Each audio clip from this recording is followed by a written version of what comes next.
त्या रात्री नवरा सचिननं जे पाहिलं ते कोणत्याही नवऱ्यानं मरेपर्यंत पाहू नये. त्याच्या स्वतःच्या घरात त्याच्याच आयुष्याचा खेळ चालू होता आणि त्याला त्याची काहीच कल्पना नव्हती. तो दरवाजाजवळ उभा होता, पण त्याच्याच खोलीत आत जाण्याची त्याची हिंमत होत नव्हती. कारण आतून येणाऱ्या त्या हसण्याच्या आवाजात प्रेम होतं, जवळीक होती, पण त्या सगळ्याच्या मागे एक भयंकर धोकाही लपलेला होता. त्याचं मन सांगत होतं, सचिन दरवाजा उघड, पण मेंदू ओरडत होता, जर आत जे आहे ते खरं निघालं तर तू काय करशील. पण तरीही त्यानं हळूच खिडकीतून आत पाहिलं आणि जे पाहिलं त्या एका क्षणाने त्याचं पूर्ण आयुष्य बदलून टाकलं. आत त्याच्या डोळ्यांसमोर जे चालू होतं ते पाहून त्याच्या श्वासाचा वेग वाढला. हात थरथर कापायला लागले. विश्वास जो त्यानं आयुष्यभर जपला होता तो तिथेच तुटला. पण ही गोष्ट फक्त त्या रात्रीची नव्हती. ही सुरुवात झाली होती खूप आधीपासून, अगदी त्याचं लग्न झालं तेव्हापासून. जेव्हा तो प्रत्येक दिवशी ऑफिसला जायचा आणि त्याच्या अनुपस्थित कुणीतरी त्याच्या घराच्या खिडकीत यायचं. पहिल्यांदा त्याला वाटलं कदाचित त्याचा गैरसमज असेल, पण उघड्या डोळ्यांनी बायकोचं काळं सत्य पाहिलं आणि त्याच्या पायाखालची जमीनच सरकली. घरातील ज्या माणसावर त्यानं सगळ्यात मोठा विश्वास ठेवला होता तेच त्याच्या आयुष्याचा खेळ खेळत होते. पण आता सचिन स्वतः या खेळात उतरणार होता. सचिननं त्याच्या खोलीत जे काही पाहिलं होतं ते खरं होतं का, की अजून काही मोठं सत्य यामागे लपलेलं होतं. आणि या कथेतील सत्य इतकं धक्कादायक आहे की ही कथा शेवटपर्यंत ऐकल्याशिवाय तुम्हालाही ते कळणार नाही. खरंच दोष कुणाचा होता, नवऱ्याचा, बायकोचा की त्या व्यक्तीचा ज्याच्यावर त्यानं स्वतःपेक्षा जास्त विश्वास ठेवला होता. चला सुरुवात करूया आपल्या आजच्या स्टोरीला. एक गाव होतं, शांत, साधं. त्या गावात राहत होता सचिन, सरकारी नोकरी करणारा, आयुष्याबद्दल फार मोठी स्वप्न नसलेला, पण छोट्या छोट्या गोष्टींमध्ये आनंद शोधणारा तरुण मुलगा.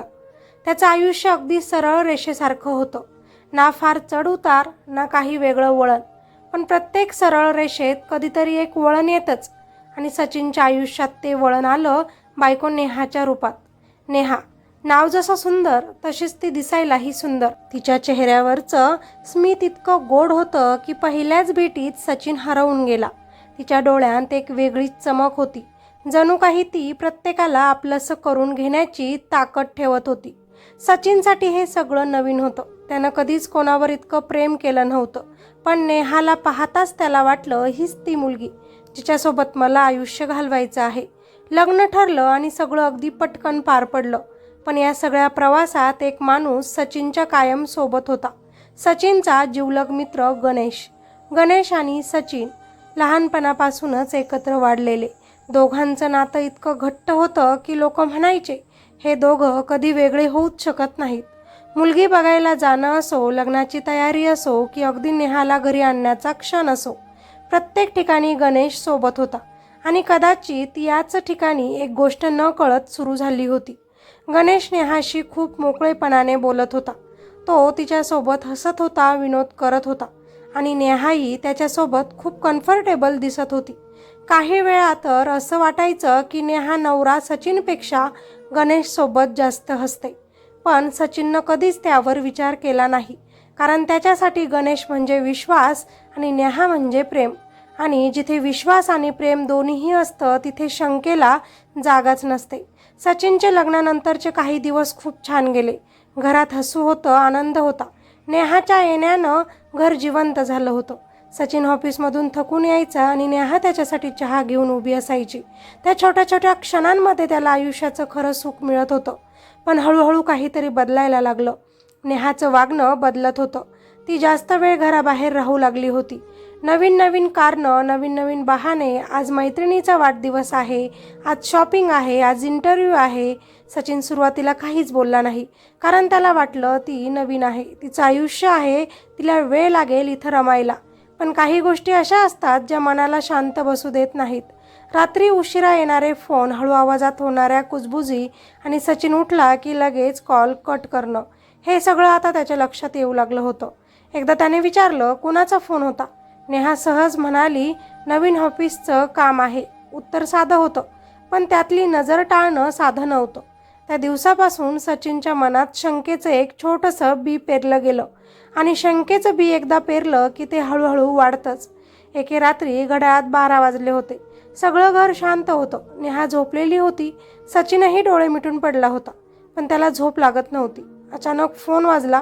नेहा उठली, फोन उचलला आणि फक्त एवढंच बोलली, ओके मी येते. फोन कट झाला. पण त्या 4 शब्दांनी सचिनच्या मनात वादळ उठलं. मी येते? कुठे? कुणाकडे? त्या रात्री त्याला झोपच लागली नाही. दुसऱ्या दिवशी त्यानं एक निर्णय घेतला. तो ऑफिसला जाण्याचं नाटक करून घराबाहेर पडला, पण थोड्याच अंतरावर जाऊन थांबून राहिला. काही वेळाने नेहा घराच्या बाहेर आली. आज ती खूप सजली होती. रेड साडी, सिवलेस ब्लाऊज, हलका मेकअप. ती खूप सुंदर दिसत होती. क्षणभर सचिनच्या मनात अभिमान आला, ही माझी बायको आहे. पण पुढच्याच क्षणी भीतीनं त्याचं हृदय घट्ट झालं. नेहा ऑटोमध्ये बसली आणि सचिन तिच्या मागे निघाला. ऑटो एका घराजवळ जाऊन थांबली. नेहा उतरली, आजूबाजूला पाहिलं आणि थेट त्या घरात शिरली. सचिननं वर पाहिलं आणि त्या क्षणी त्याच्या आयुष्याचा पाया हादरला. ते घर होतं गणेशचं. सचिनच्या डोक्यात विचारांचा स्फोट झाला. नेहा इथे का आली असेल बरं? गणेश आणि नेहा. क्षणभर त्याला सगळं संपल्यासारखंच वाटलं, पण लगेच त्यानं स्वतःला थांबवलं. नाही, हे शक्य नाही. माझा मित्र गणेश असं काहीच करू शकत नाही. तो माझा जिवलग मित्र आहे म्हणत तो तिथून निघून गेला. पण आता त्याच्या मनातली शांतता कायमची हरवली होती. ऑफिसमध्ये बसूनही त्याचं लक्ष लागत नव्हतं. फाईल्स समोर होत्या, पण डोळ्यांसमोर फक्त एकच दृश्य येत होतं. नेहा गणेशच्या घरात जाताना. तेवढ्यात दरवाजा ठकठकला. मे आय कम इन सर? ती होती मीना, सचिनची सेक्रेटरी.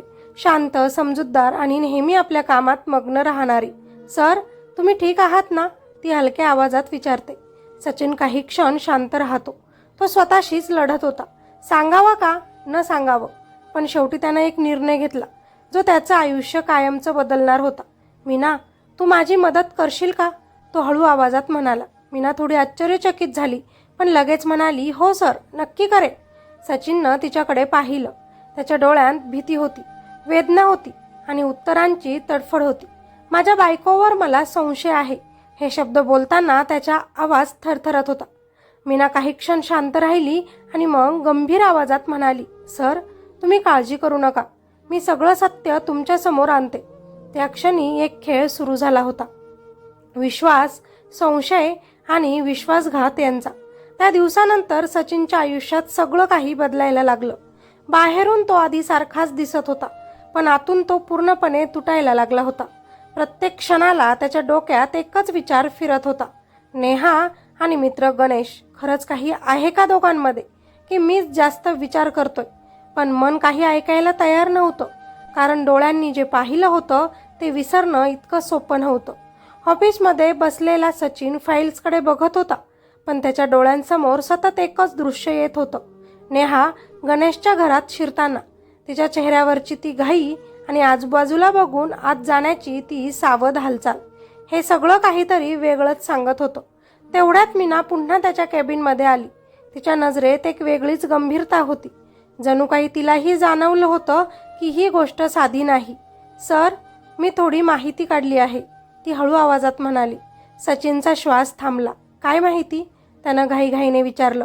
मीना काही क्षण शांत राहिली आणि मग म्हणाली, सर, तुमची बायको नेहा रोज बाहेर जाते ते खरं आहे, पण ती जिथे सांगते तिथे जात नाही.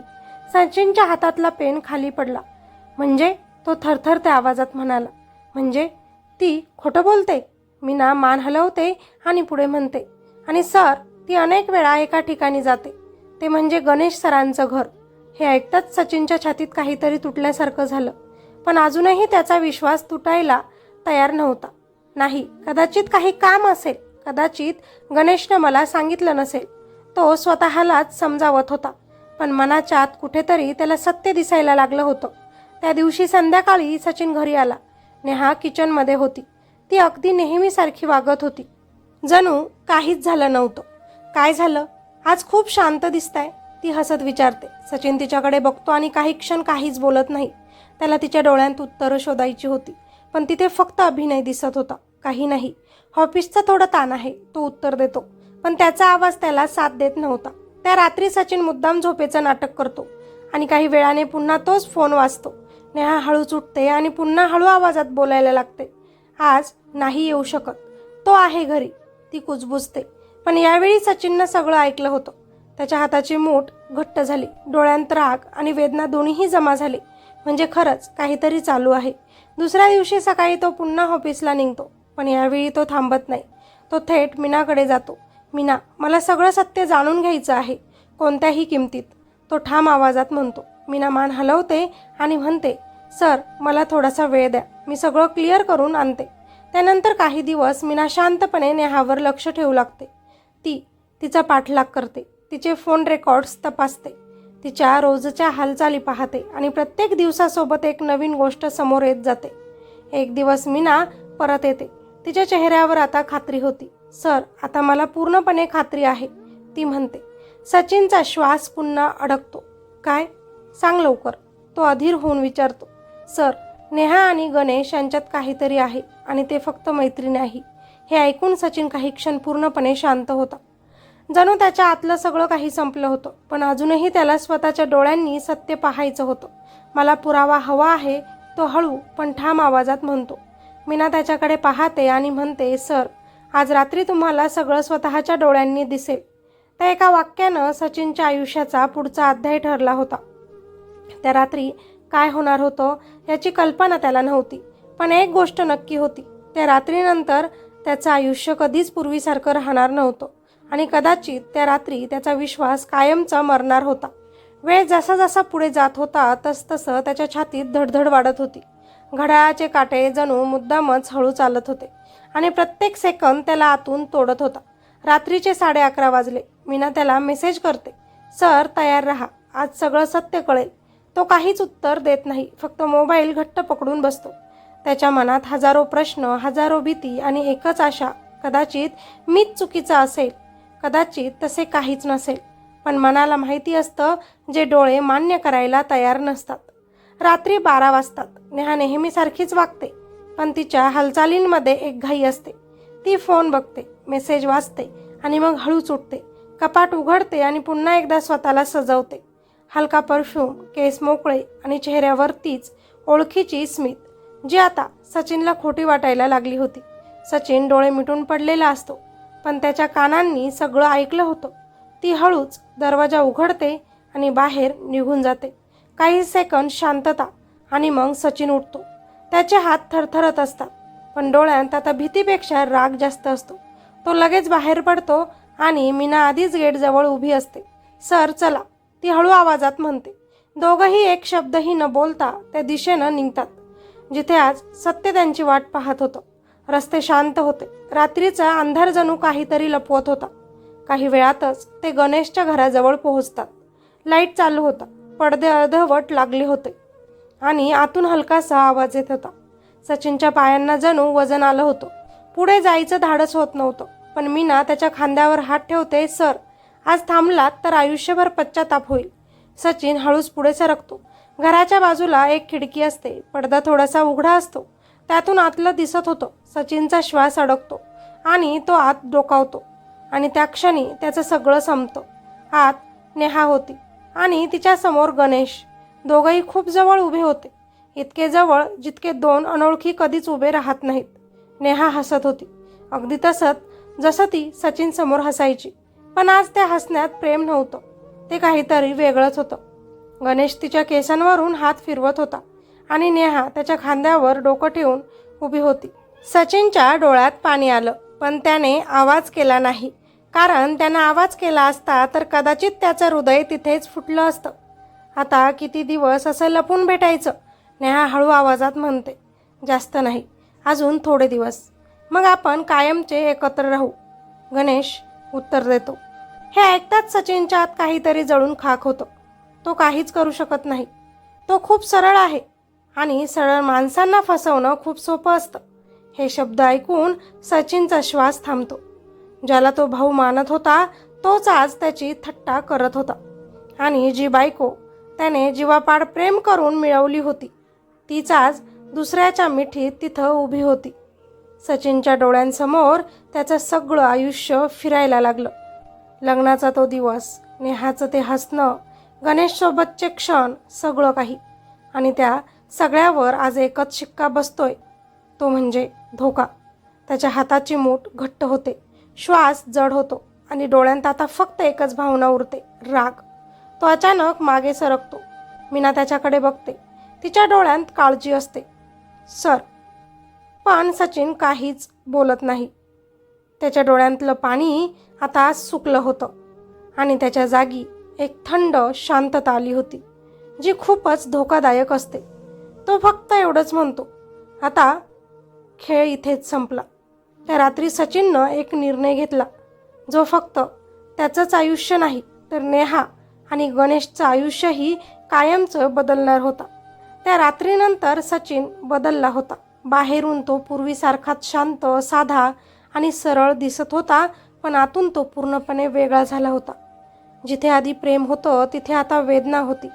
जिथे विश्वास होता तिथे आता तिरस्कार होता आणि जिथे निरागसपणा होता तिथे आता थंड शांतता होती, जी खूपच धोकादायक असते.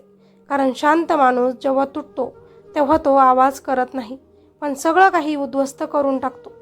दुसऱ्या दिवशी सकाळी नेहा नेहमीसारखीच वागत होती, जणू काहीच झालं नव्हतं.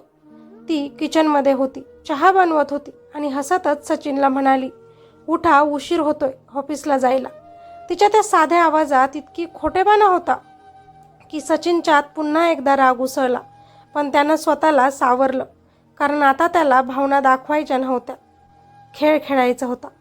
तोही शांतपणे उठला, चहा घेतला आणि अगदी नेहमीसारखाच वागू लागला. आज संध्याकाळी यायला जरा उशीर होईल, तो सहज तिला म्हणाला. नेहा लगेच म्हणाली, ओके, मी पण बाहेर जाईन मग. तिच्या त्या सहज उत्तराने सचिनच्या मनात पुन्हा खात्री झाली की ती अजूनही काहीतरी लपवतच आहे. ऑफिसमध्ये गेल्यावर सचिन थेट मीनाकडे गेला. आता पुढे काय करायचं, तो थंड आवाजात विचारतो. मीना त्याच्याकडे बघते आणि तिला जाणवतं की हा तोच माणूस नाही जो कालपर्यंत तुटलेला होता. आज तो पूर्णपणे ठरवून पुढे चाललेला आहे. सर, तुम्हाला काय हवं आहे, सत्य की बदला, ती विचारते. सचिन काही क्षण शांत राहतो आणि मग हळू आवाजात म्हणतो, दोन्ही. त्या एका शब्दाने सगळं ठरलं होतं. त्या दिवसापासून सचिननं एक प्लॅन तयार करायला सुरुवात केली. तो नेहाशी अजूनच चांगला वागू लागला. तिच्या प्रत्येक गोष्टीला तो होकार देऊ लागला.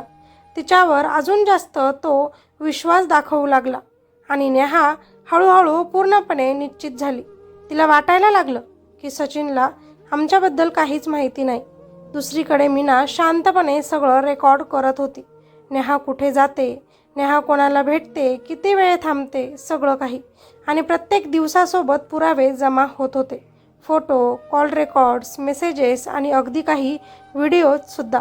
एक दिवस मीना सचिनसमोर सगळं ठेवते. सर, आता तुमच्याकडे हे सगळं काही आहे, ती म्हणते. सचिन त्या फोटोंकडे बघतो. नेहा आणि गणेश एकत्र हसताना, हातात हात घेऊन चालताना, आणि काही फोटो इतके जवळचे होते की ते पाहून कोणाचंही रक्त उसळेल. पण सचिन शांत होता, खूप शांत. आता वेळ आली आहे, तो म्हणाला. कशाची, मीना विचारते. त्यांना त्यांच्या खेळाची किंमत दाखवण्याची. त्या रात्री सचिन घरी आला. नेहा पुन्हा बाहेर जाण्याची तयारी करत होती. आज पुन्हा पार्टी आहे, ती सहज म्हणाली. सचिन हसला. जा, मजा कर, तिला म्हणाला. नेहा थोडी आश्चर्यचकित झाली, कारण आजकाल सचिन खूपच सहज होकार देत होता तिला.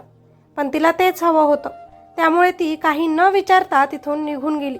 पण यावेळी सचिन तिच्या मागे गेला नाही, कारण आज त्याचा प्लॅन काहीतरी वेगळाच होता. त्याने फोन काढला आणि एक नंबर डायल केला. हॅलो गणेश, समोरून आवाज आला. अरे सचिन, बोल ना. सचिनच्या चेहऱ्यावर एक हलकं हसू आलं, पण त्या हसण्यात आता मैत्री नव्हती. आज रात्री भेटूया का, गणेश थोडा थांबला. आज का रे अचानक.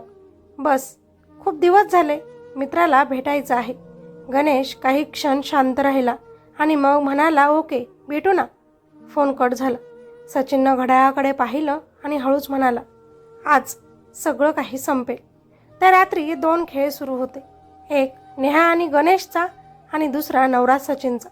फरक फक्त इतकाच होता की त्यांना वाटत होतं ते जिंकत आहेत, पण खरं तर ते आधीच हरले होते. त्या रात्री हवेत एक विचित्र शांतता होती, जणू काही वादळ येण्याआधीची थरथर. सचिनच्या मनात सगळं आधीच ठरलं होतं, पण तरीही त्याच्या छातीत धडधड सुरूच होती. कारण ज्या दोन लोकांवर त्यानं आयुष्यभर सगळ्यात जास्त विश्वास ठेवला होता, आज त्यांच्यासमोरच तो उभा राहणार होता. सचिन हळूहळू गणेशच्या घराकडे चालत होता. प्रत्येक पावलागणिक त्याच्या मनातले क्षण जागे होत होते. बालपण, मैत्री, हसणं आणि आजचा विश्वासघात. दरवाजासमोर उभा राहिल्यावर त्यानं काही सेकंद डोळे मिटले आणि मग जोरात दरवाजा ठोठावला. आतून आवाज आला, कोण आहे? सचिनचा आवाज थंड होता. दरवाजा उघड गणेश. मी आहे. क्षणभर शांतता आणि मग दरवाजा उघडला. समोर गणेश उभा होता. त्याच्या चेहऱ्यावर आश्चर्य आणि भीती दोन्हीही दिसत होते. अरे तू इतक्या रात्री आलास? उद्या भेटलोच असतो की आपण. सचिन आत गेला. एक शब्द न बोलता त्याची नजर सरळ आत गेली आणि तिथे बेडजवळ बायको नेहा उभी होती. तेव्हा दोघांचेही डोळे एकमेकांना भिडले. त्या एका नजरेत सगळं काही स्पष्ट झालं. नेहाच्या चेहऱ्यावरचा रंग उडाला. तिच्या हातातला तिचा फोन खाली पडला. सचिन, तू इथे? सचिन हसला, पण त्या हसण्यात वेदना होती, राग होता आणि तितकाच तिरस्कारही. हो, मी इथे, आणि कदाचित खूप उशिरा आलो वाटतं. तुझी पार्टी इथे होती वाटतं. तेव्हा गणेश पुढे काहीतरी बोलायचा प्रयत्न करतो. सचिन ऐक ना. पण सचिनचा राग आता आवरता येत नव्हता. चूप, तो जोरात ओरडला. एक शब्दही नाही, दोघांनीही नाही. घरात एकदम शांतता पसरली. सचिन हळूहळू पुढे आला आणि गणेशच्या कॉलरला धरून त्याला भिंतीवर ढकललं. का केलंस हे? सांग, का? गणेश काहीच बोलू शकत नव्हता. त्याची नजर खाली होती. मी तुला भाऊ मानलं आणि तू? सचिनचा आवाज तुटत होता. नेहा पुढे आली. सचिन, मी समजावते. सचिननं तिच्याकडे पाहिलं आणि त्या नजरेत आता प्रेमाचा एक थेंबही नव्हता. तू तू काय समजावणार? की किती दिवसांपासून चालू आहे हे सगळं, ते का? नेहा रडायला लागली. माझी चूक झाली, पण मी. चूक? सचिन हसला आणि म्हणाला, चूक म्हणतेस तू याला? हे चूक नाही, हा धोका आहे, विश्वासघात आहे माझा.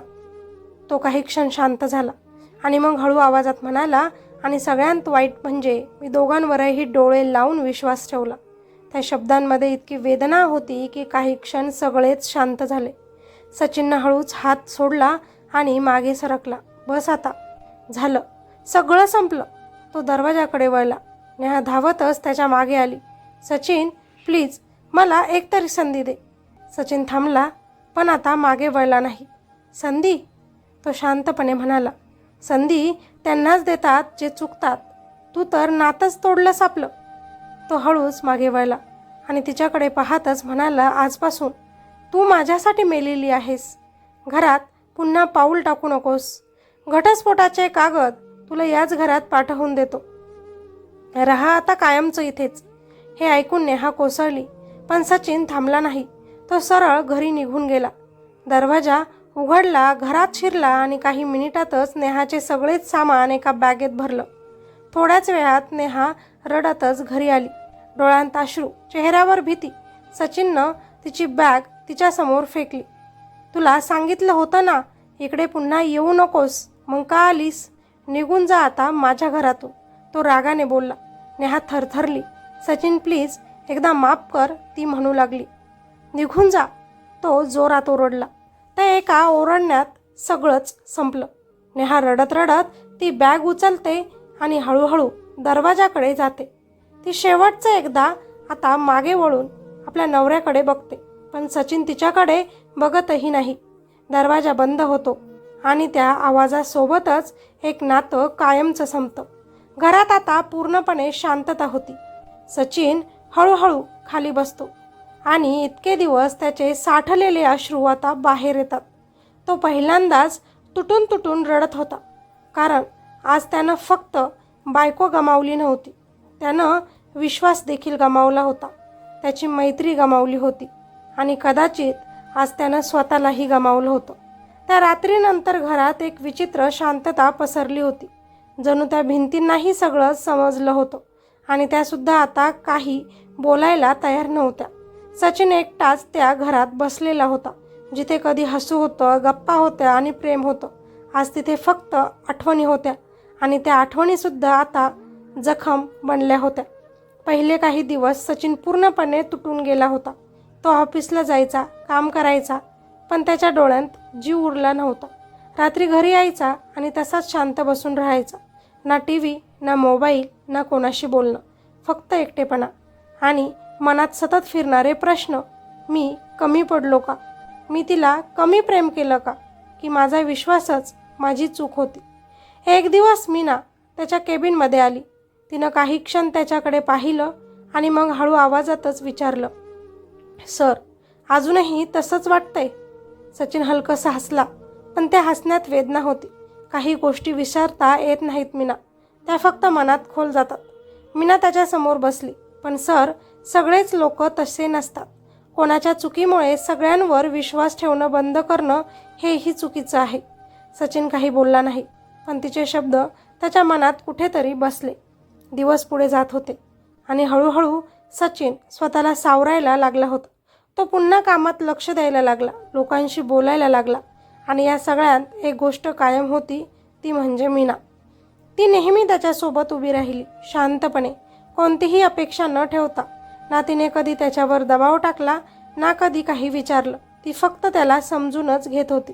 एक दिवस संध्याकाळी ऑफिस सुटल्यानंतर सचिन आणि मीना बाहेर बसले होते. हलका पाऊस पडत होता, वातावरण शांत होतं.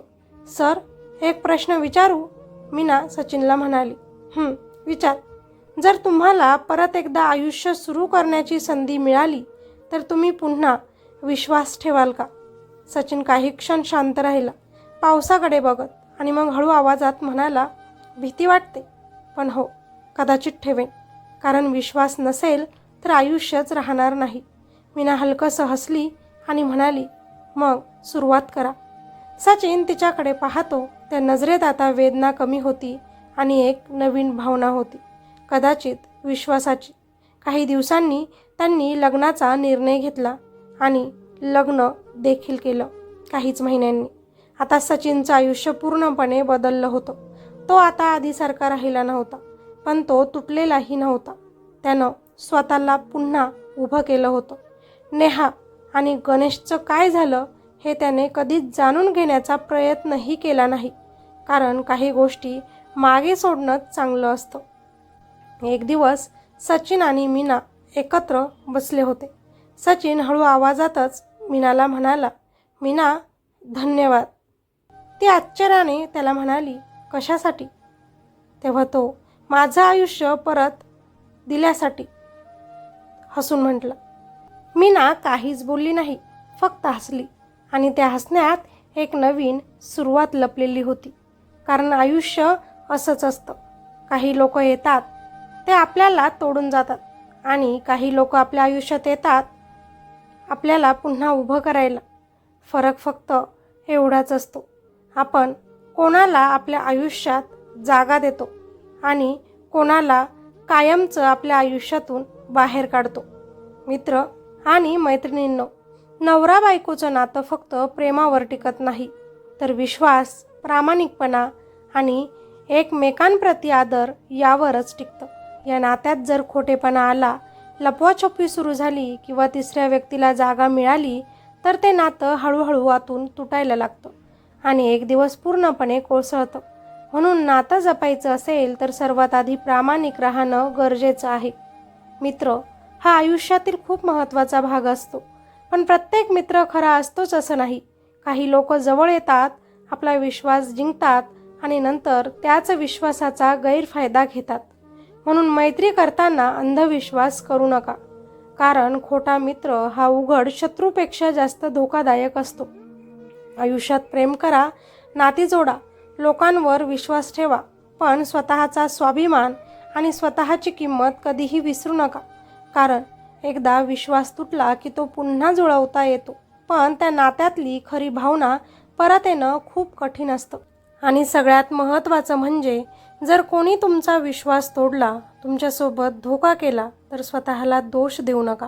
कारण चूक तुमची नसते, चूक त्या व्यक्तीची असते ज्यानं तुमचं खरं प्रेम आणि विश्वास ओळखला नाही. म्हणून अशा लोकांना आयुष्यातून दूर करणं हाच खरा शहाणपणा आहे. कारण शेवटी नातं तेच टिकतं ज्यात दोघंही खरे असतात आणि माणूस तोच जिंकतो जो तुटल्यानंतरही स्वतःला पुन्हा उभं करतो. स्टोरी आवडली असेल तर लाईक नक्की करा आणि हो, स्टोरी कशी वाटली कॉमेंटमध्ये सांगायचं विसरू नका. चॅनलवर नवीन असाल तर सबस्क्राईब करा अशाच नवनवीन कथा ऐकण्यासाठी. चला भेटूया नवीन व्हिडिओमध्ये. तोपर्यंत धन्यवाद. स्वतःची काळजी घ्या.